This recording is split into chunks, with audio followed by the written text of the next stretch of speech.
আবারও শত্রুর মুখোমুখি হবে ইরান, কিন্তু এবার এমন লড়াই হবে যা কেউ দেখেনি আগে।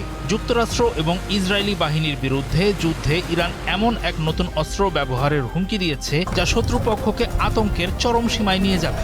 ইরানের নৌবাহিনীর কমান্ডার রিয়ার অ্যাডমিরাল শাহরাম মজা করে বলেছেন, এবার শত্রুদের হার্ট অ্যাটাক হয়ে যেতে পারে। কি সেই ভয়ঙ্কর অস্ত্র?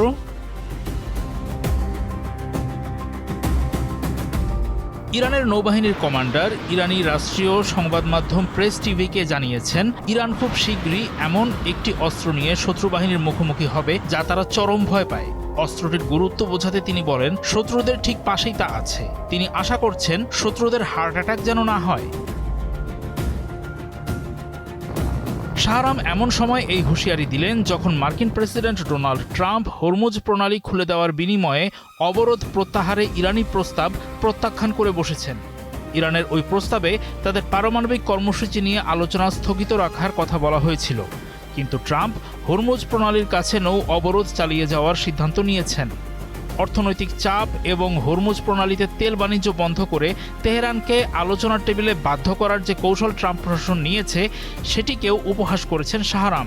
তিনি বলেন, শত্রুরা ভেবেছিল যে উস্কানিমূলক আগ্রাসনের মাধ্যমে তারা খুব অল্প সময়ের মধ্যেই জিতে যাবে, কিন্তু ব্যাপারটি এখন সামরিক একাডেমিগুলোতে একটি কৌতুক হয়ে গেছে।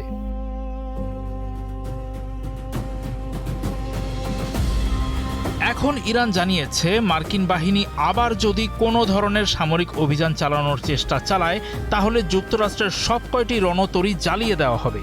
দেশটির বিপ্লবী রক্ষী বাহিনীর একজন কর্মকর্তা জানিয়েছেন, যুক্তরাষ্ট্র হিসাবে একটু ভুলচুক করলেই তাদের জন্য বিপদ হতে পারে।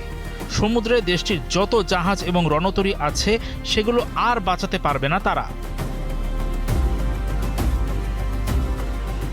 ইরানের দাবি, যুক্তরাষ্ট্র ও ইসরায়েলি বাহিনী যুদ্ধ শুরু করার পর থেকে দেশটির সামরিক বাহিনী মধ্যপ্রাচ্য জুড়ে গুরুত্বপূর্ণ মার্কিন ও ইসরায়েলি লক্ষ্যবস্তুগুলোর উপর অন্তত ১০০ বার সফল প্রতিশোধমূলক আক্রমণ চালিয়েছে।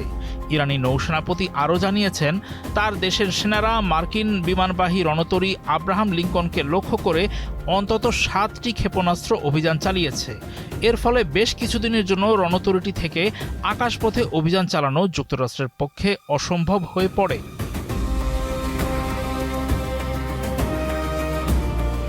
ইরানের প্রতিশোধের আরেকটি অংশ ছিল কৌশলগতভাবে গুরুত্বপূর্ণ হরমুজ প্রণালী বন্ধ করে দেওয়া। স্বাভাবিক সময়ে ওই জলপথ দিয়ে বিশ্বের মোট অপরিশোধিত তেলের ২০% পরিবহন করা হয়। শত্রু দেশ এবং তাদের মিত্রদের জাহাজের জন্য পথটি বন্ধ করে দেওয়া হয়েছে। পরবর্তীতে ওই জলপথে আরও কঠোর বিধিনিষেধ আরোপ করা হয়। জানানো হয় যে কেবল সংশ্লিষ্ট ইরানি কর্তৃপক্ষের অনুমতি পেলেই জাহাজ চলাচল করতে পারবে।